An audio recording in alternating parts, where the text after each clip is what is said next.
Brought to you by TechnoSpark 20 series smartphones.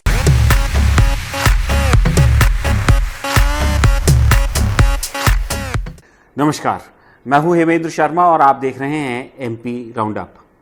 Lok Sabha चुनावों के लिए कांग्रेस पार्टी के इंदौर के प्रत्याशी अक्षय कांति बम द्वारा अपना नामांकन वापस लेने और फिर भारतीय जनता पार्टी में शामिल होने के बाद इंदौर में कांग्रेसियों में हताशा नजर आ रही है। कुछ कांग्रेसी सोशल मीडिया पर कैंपेन चला रहे हैं जिसमें कहा जा रहा है कि इंदौर के रहवासियों ने, इंदौर के जो लोग हैं, उन्होंने इंदौर को स्वच्छता में देश में नंबर 1 बनाया है, लेकिन भारतीय जनता पार्टी ने अक्षय बम को अपनी तरफ करके प्रदेश की राजनीति को दूषित किया है। और जो लोग अपने शहर को स्वच्छता में नंबर 1 बना सकते हैं, वो इसका जवाब नोटा का बटन दबाकर देंगे। तो सवाल यही है कि क्या नोटा इंदौर के वोटर्स के पास, जो भारतीय जनता पार्टी को वोट नहीं डालना चाहते हैं या भारतीय जनता पार्टी के खिलाफ वोट करना चाहते हैं या कांग्रेस के फेवर में वोट करना चाहते थे, क्या उनके पास नोटा एक ऑप्शन है? और क्या इस तरह के कैंपेन चलाए जा सकते हैं? और इंदौर तो वैसे भारतीय जनता पार्टी का गढ़ माना जाता है, ये strong seat Bharatiya Janata party की थी, लेकिन क्या इस भारतीय जनता पार्टी के डिसीजन से क्या असर पड़ेगा बाकी सीटों पर, जो बाकी 2 चरणों में मध्य प्रदेश में अभी चुनाव बचा है?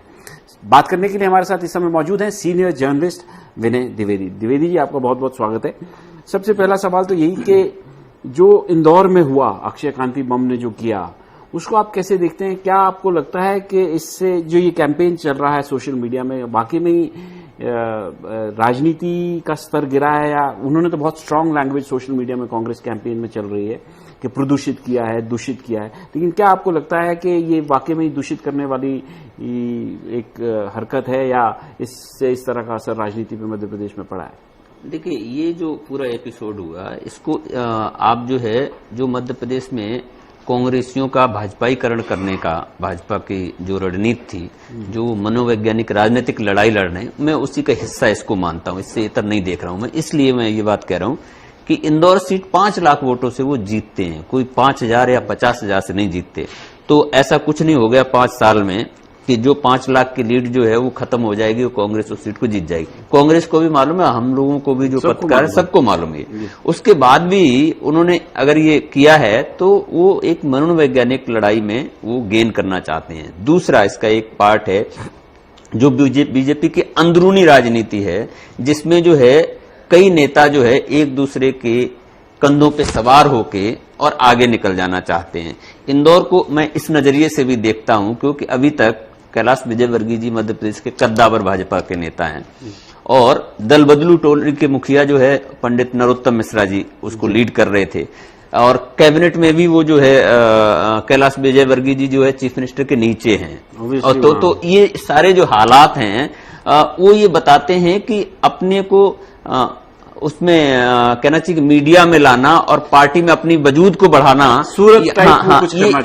ये सब जो है उसी रणनीति का हिस्सा है। और अगर आप ये देखें कि इंदौर की जनता कैसे सोचती है, देखिए इंदौर की जनता जब चुनाव होता तब समझ में आता, या पिछले चुनाव से आप आकलन कर सकते हैं। उस पर भी बात करेंगे, लेकिन विनय, हम आपसे ये जानना चाहते हैं कि बताया ये जा रहा है, कहा जा रहा है, अगर आप बात करो राजनीतिक हलकों में, कि ये पूरा जो गेम प्लान था वो सूरत टाइप इंदौर में भी निर्विरोध चुनकर लाने का था शंकर लालवानी को। वैसे आपको भी ज्ञात होगा, आपने भी मालूम है, सही सी बात है कि शंकर लालवानी का मंच से 2 बार कैलाश विजयवर्गीय टिकट काट चुके थे कि किसी महिला को मिलेगा, और उसके बाद अब वो उनको निर्विरोध चुनकर ला रहे थे, कोशिश कर रहे थे। कैलाश विजयवर्गीय इसके पीछे, तो वो हो नहीं पाया। कुछ लोग, 14 लोग जो हैं, सूरत में तो सबने अपने नामांकन वापस ले लिए, लेकिन इंदौर में 14 लोगों ने नहीं लिए। तो मैं आपसे ये जानना चाहता हूं कि क्या ये दाव उल्टा तो नहीं बैठ गया भारतीय जनता पार्टी का, ओवरऑल पर्सपेक्टिव में अगर इसको देखें तो? नहीं, मैं ऐसे नहीं देखता हूं, बल्कि राजनीति के कुछ जानकार जो ये कहते हैं कि इसको जो है 5 साल बाद के चुनाव के रिहर्सल के रूप में सूरत को देखना चाहिए। वो जो है उनका मानना ये है कि ये संयोग नहीं है, ये एक्सपेरिमेंट है, और ये बीजेपी जो है आगे आने वाले चुनाव में 5 साल बाद ये आपको बड़े पैमाने पर दिखेगा। इसके लिए वो चंडीगढ़ का भी एक इसमें एग्जाम्पल जोड़ते हैं कि ये बीजेपी जो है एक अलग तरह की एक्सरसाइज कर रही है, कहीं वो सफल हो रहे हैं, कहीं नहीं हो रहे हैं, तो ये इसको इस नजरिए से लोग देख रहे हैं। तो पूरी राजनीति को अगर आप देखें तो कहां से कहां एजेंडे आ गए हैं। आप सोचिए कि जो प्रधानमंत्री की फ्लैगशिप स्कीम से जो कैंपेन शुरू हुआ था पूरे देश भर में कि हमने ये किया, हमने वो किया, वो आज प्रधानमंत्री कांग्रेस से जो है 3 गारंटियां लिखित में मांग रहे हैं। तो आप देखिए कि क्या स्थिति है बीजेपी की। ये आपने बहुत इंपॉर्टेंट बात बताई कि ये हो सकता है ये बीजेपी का एक्सपेरिमेंट हो, लेकिन मैं उसी एक्सपेरिमेंट के, जैसे आपने कहा कि कहीं सक्सेसफुल हुआ, कहीं नहीं हुआ, तो हो सकता है इंदौर में शायद ना हुआ हो, लेकिन ओवरऑल पर्सपेक्टिव में अगर हम आपसे पूछें तो आपको क्या लगता है कि इंदौर तो स्ट्रांग सीट बीजेपी की है ही, लेकिन अभी 2 फेजेस मध्य प्रदेश के बाकी चुनाव बचे हैं, मध्य प्रदेश के वोटर्स पर इसका क्या असर पड़ेगा बाकी जगह पे? जैसे 7 तारीख को अभी चुनाव होना है, एक फेज उसके बाद और होना है 13 तारीख को, तो उन 2 फेजेस में क्या इसका कोई नेगेटिव इम्पैक्ट भाजपा के फॉर्च्यून्स पे, उनकी किस्मत पर पड़ सकता है? नहीं, मैं उसको बहुत सीरियस इसलिए नहीं लेता हूं क्योंकि एक सीट का मामला है और ये एक राजनीतिक वातावरण बनाने का मामला है।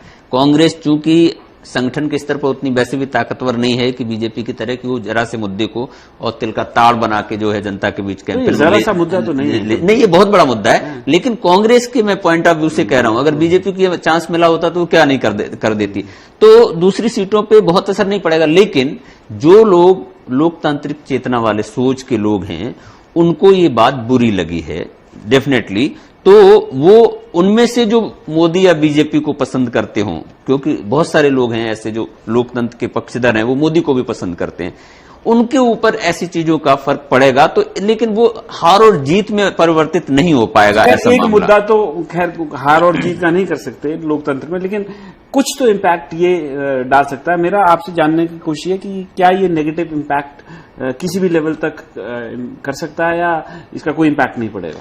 देखिए, मैं इसको ऐसे देख रहा हूं कि कांग्रेस को अभी तक जो है कोई रणनीति साफ इंदौर को लेके उन्होंने की नहीं है, जबकि मैं इंदौर की बात नहीं, पूरे प्रदेश की बात कर रहा हूं। तो प्रदेश पे तब पड़े जब कांग्रेस इस पे अपनी पोजीशन क्लियर करे। अभी कांग्रेस ने पोजीशन क्लियर नहीं की, अच्छा, तो पॉलिटिक्स कौन करेगा उसको? जहां तक कांग्रेस का सवाल है वो तो अब दिख रहा है, जैसे मैंने शुरू में भी कहा कि सोशल मीडिया पे कैंपेन चल रहा है। आज अभी शोभा ओझा का भी थोड़ी देर पहले ट्वीट आया था, वो कह रहे हैं कि इंदौर शहर को जो है सबसे खूबसूरत और सब साफ शहर जो है इंदौर की जनता ने पूरे देश में बनाया, लेकिन बीजेपी ने उसकी राजनीति को दूषित प्रदूषित किया है और इसका जवाब जनता को नोटा का बटन दबाकर देना चाहिए।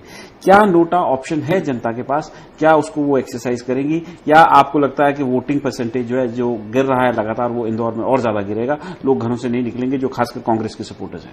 देखिए, मुझसे अगर पूछो तो कांग्रेस की ये लाइन होनी ही नहीं चाहिए, नोटा वाली लाइन तो होनी नहीं चाहिए। हाँ। इसलिए नहीं होनी चाहिए कि नोटा का मतलब ये है कि वो पूरे पॉलिटिकल सिस्टम से नाराज लोग नोटा को दबा रहे हैं, किसी को पसंद नहीं कर रहे हैं। और वहां चूंकि दूसरे प्रत्याशी हैं ऑलरेडी, तो कांग्रेस को जिस तरीके से उन्होंने जो है आपके वीडी शर्मा की जो छतरपुर सीट है खजुराहो, उस पे जिस तरीके से फैसला लिया है वहां एक निर्दलीय को सपोर्ट करके, नहीं, वहां ये इंदौर में इस तरह का फैसला नहीं ले रहे हैं, वो नोटा को ही कैंपेन। हाँ, तो ये कांग्रेस की राजनीतिक में गलती मानूंगा अपने हिसाब से, इसलिए क्योंकि ये जो है गैर राजनीतिकरण करना जनता का, मैं ये मानता हूं इसको। तो ये टैक्टिक्स कांग्रेस की, तो ये तो चलो कांग्रेस की गलत होगी, लेकिन जनता के पॉइंट ऑफ व्यू से, मैं जनता से भी बहुत सारे लोगों से इंदौर में अभी गया था तो बात की थी, तो बहुत सारे लोग नोटा की बात कर रहे थे। हाँ, वो कर सकते हैं, लोग जो है नोटा की बात कर सकते हैं, लेकिन उसमें बहुत सारे वही लोगों का पल्स समझते हुए कांग्रेस लोग भी। हाँ, लेकिन कांग्रेस को भविष्य की राजनीति, कांग्रेस को कल सत्ता में आना है। देखिए, नोटा जो है रहेगा अगर ईवीएम रहेगी, तो इसलिए जो है कांग्रेस को भविष्य की राजनीति के हिसाब से नोटा को सपोर्ट नहीं करना चाहिए, क्योंकि वो विपक्ष है, माने लोकतंत्र का प्रहरी है, वो नोटा की वकालत कैसे कर सकता है, मैं अगर सोचूं तो इसलिए वहां की जनता को ये बल कांग्रेस को पोजीशन लेनी चाहिए कि किसी निर्दलीय को सपोर्ट करना चाहिए। वो तो नहीं ली उन्होंने, अब वो तो बात खत्म हो गई। तो इसका इम्पैक्ट क्या होगा आपके हिसाब से? क्या वोटिंग परसेंटेज डाउन जाएगा या लोग नोटा पे वोट डालेंगे? नोटा पे वोट डलेगा, लेकिन मुझे ये लगता है कि इससे लोग वोट डालने नहीं जाएंगे और वोट परसेंट जो है वो कम होगा। और ये वोट परसेंट जो कम होगा वो बीजेपी के लिए भी, कांग्रेस के लिए भी चिंता का विषय होना चाहिए कि चाहे जो स्थितियां हों, लेकिन लोकतंत्र की जो लोकतंत्र में भागीदारी जनता की है वो बड़े पैमाने पर होनी चाहिए। इसके लिए जो है फिर आपस की दुश्मनियां और आपस की जो राजनीति है उससे इतर होकर देश के बारे में दोनों को सोचना चाहिए। तो देश के बारे में दोनों दलों को सोचना चाहिए, लेकिन अभी इलेक्शन का टाइम है, देश शायद बाद में आता है, पहले पार्टी आती है और ऐसा उनके एक्शन से लगता है। लेकिन इंदौर एक टेस्ट केस है। अभी लगातार पहले 2 चरणों में हमने देखा कि वोटिंग परसेंटेज जो है गिरा है, तो तीसरे चरण में क्या होता है, ये इंदौर एक टेस्ट केस होगा, क्योंकि इंदौर में अब कांग्रेस का कोई कैंडिडेट है नहीं। क्या लोग नोटा पर वोट बटन दबाएंगे जो भारतीय जनता पार्टी का विरोध करना चाहते हैं, या वोटिंग परसेंटेज और ज्यादा गिरेगा? और यदि इंदौर में और ज्यादा वोटिंग परसेंटेज गिरता है तो क्या ये माना जाएगा कि जो लोग वोट डालने नहीं निकले या जो पिछले चुनाव के मुकाबले इस बार जो वोटिंग परसेंटेज गिरा है वो बीजेपी के खिलाफ का वोट है? एमपी राउंडअप में आज सिर्फ इतना ही। कल फिर मुलाकात होगी, तब तक के लिए थैंक यू, गुड बाय।